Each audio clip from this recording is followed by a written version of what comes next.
शाक्यानंद म्हणून त्रैलोक्य बौद्ध महासंघाचे भिक्खू मिंट्यामध्ये राहायचे आणि ते मातंग समाजातच फिरायचे आणि त्यांचा विचाराचा प्रभाव आणि बुद्ध आणि धम्माचा वाचनाचा प्रभाव माझ्यावर झाला आणि आम्हाला ह्या विचाराची ओळख झाली. बरोबर.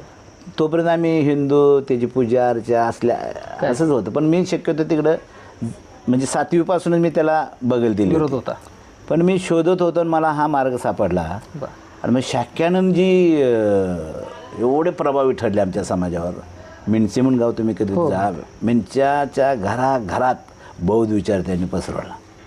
म्हणजे बौद्ध समाजाला म्हणजे महार समाजाला विचार कमीच, पण मातंग समाज एवढा प्रभावित झाला की तिथं मातंग समाजाचा एक घाडगे होता. तो अडाणी माणूस पण बौद्ध धर्म सांगायचा.